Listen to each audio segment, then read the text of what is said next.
Hi, I'm Jason Wasfy. I'm the Assistant Medical Director of the Mass General Physicians Organization. I had a few moments to catch up with David King, one of our trauma surgeons, Paul Biddinger, one of our the Director of Emergency Preparedness at the hospital and at Partners.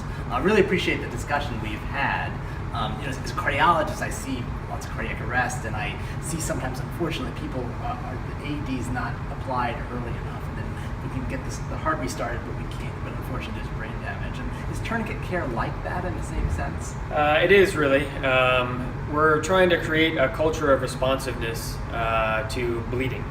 Patients who are injured with severe limb bleeding can bleed to death in just a few minutes. Wow.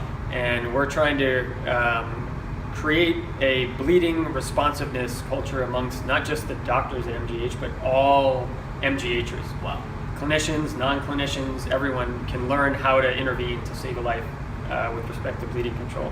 The same way that everyone knows how to do CPR, and the same way that everyone knows what the Heimlich maneuver looks like, we would like to create a culture where everyone knows how to respond if they encounter severe limb bleeding.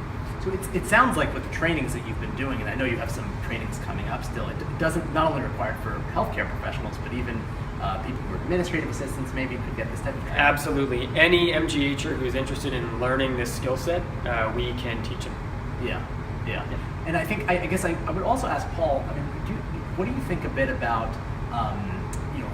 what kind of outreach to the community we should do with this type of training? Because I know you see a lot of this in your clinical practice. So, we do see people who have preventable bleeding. Yeah. And you can bleed to death within 3 minutes, and it's why it's so important that everybody get trained and have access to the right equipment. Yeah. So, through efforts David has been doing, training schools, stadiums, huge numbers of people around the community. We're trying to be good citizens, but really, every MGHer can be prepared for the hospital and prepared for their home, for their own neighborhood, if they know what to do and they just have a tourniquet with them. Yeah. Very cheap, very easy. You can buy it on the web, less than $30. It's just like, as David said, CPR, the Heimlich. You don't have to be a doctor or nurse.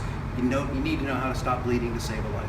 And I guess it seems to me, again, I don't know a lot about this, but it seems to me that this isn't only for awful sort of mass casualty events. It's also maybe from it's actually, it's much more likely in routine emergencies that we see all the time. It's not just terrorism or something kind of esoteric. Yeah. Car accidents, industrial accidents, really a box cutter, a chainsaw, things that unfortunately folks have around the home all the time. Yeah, I just keep on thinking of my experience as a cardiologist and the CPR and AED issue. It just happens so often that we're able to restart the heart, but then there's brain damage because it wasn't quick enough response. It just seems like if there was more awareness of this and more training and more tourniquets in the community, that we might be able to save lives. Yeah, that's exactly right. And starting here in our home, that is our MGH home, Hospital, and trying to make our hospital the most responsive hospital in Boston and in Massachusetts.